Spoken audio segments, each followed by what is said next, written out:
चावल खरीदने की मांग कर रही थी, लेकिन हालांकि देर से आए दुरुस्त आया 28 हो चुका है। हो सकता है सरकार कोशिश करे तो आगे भी इसे 31 लाख मीट्रिक टन तक किया जाए। अनलॉक 1 के तहत शुरू की गई सिटी बसें केवल 2 ही दिन चलने के बाद बंद हो गई। 30 सिटी बसें लॉकडाउन के बाद शहर में चलाई जा रही थी, लेकिन 2 दिनों में केवल 300 यात्रियों ने सफर किया। यात्रियों की कमी को देखते हुए बस ऑपरेटरों ने अपने हाथ खड़े कर दिए। फिलहाल सिटी बस नहीं चलाने का फैसला लिया गया है। लॉकडाउन के बाद रायपुर में सिटी बसें चली जरूर, लेकिन केवल 1 से 2 दिन, और उसके बाद फिर एक बार सिटी बसें डिपो में ही खड़ी है, बंद हो गई हैं। और इसकी वजह यह है कि प्रॉपर पैसेंजर्स जो हैं वो बसों में नहीं मिल रहे हैं, और जिस तरह से कोविड की वजह से जो सोशल डिस्टेंसिंग का पालन करना होता है बसों में, और इसके अलावा ये भी देखा जा रहा था कि यात्री जो हैं वो नहीं मिल पा रहे थे पूरी तरह से, और इसलिए यहाँ पर इन्हें 2 दिन चलाने के बाद बस सेवा बंद करनी पड़ी। केवल वही बसें जा रही हैं जो कि मंत्रालय कर्मचारियों को लेकर के जाती हैं या फिर जो शासकीय काम से जा रही हैं, लेकिन ऐसी बसें जो कि आम यात्रियों के लिए चल रही थी वो एक बार फिर से बंद हो गई हैं। और वजह यही है कि पैसेंजर्स इन्हें नहीं मिल पा रहे थे, और इस ऐसे में बस ऑपरेटर्स जो हैं वो अपना खर्चा नहीं निकाल पा रहे थे, इसलिए फिर से एक बार सिटी बसों को इनके डिपो में खड़ी कर दी गई है। ये सिटी बसें फिर कब चलेंगी ये कह पाना मुश्किल है, क्योंकि नगर निगम के अधिकारियों के साथ इनकी बात हुई थी। उस दौरान ये भी कहा गया था कि कम पैसेंजर्स के दौरान खर्चा निकालना काफी मुश्किल होगा, और ऐसे में फिर एक बार सिटी बसें यहाँ पर खड़ी हो गई हैं। ये कब फिर से एक बार सड़कों पर चलेंगी ये कह पाना मुश्किल है।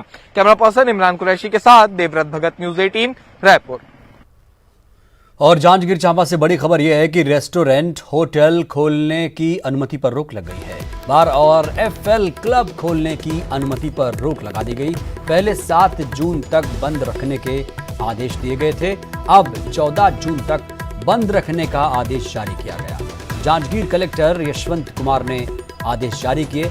कोरोना के बढ़ते मामलों की वजह से ये बड़ा फैसला लिया गया, यानी अब 14 जून तक होटल, रेस्टोरेंट जो खोलने की अनुमति थी उस पर रोक लग गई है।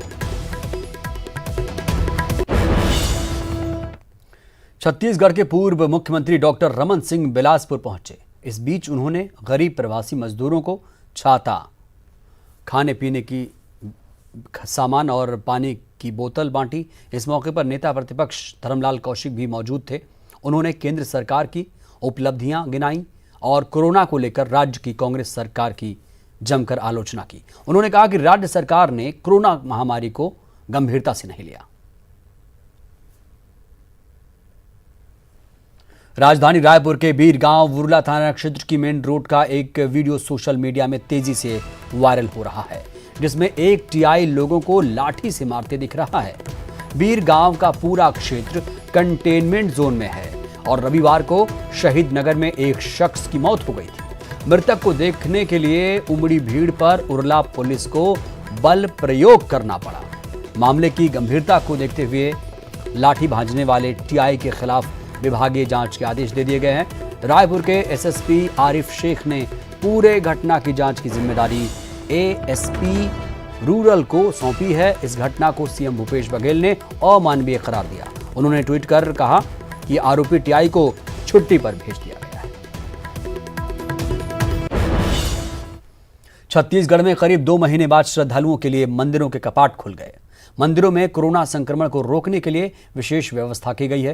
राजधानी रायपुर में महामाया मंदिर में सोशल डिस्टेंसिंग और सैनिटाइजेशन के नियमों का पालन कराने की तमाम व्यवस्थाएं की गई हैं। भक्तगण सोशल डिस्टेंसिंग के नियमों का पालन करते हुए मंदिर में भगवान के दर्शन कर रहे हैं।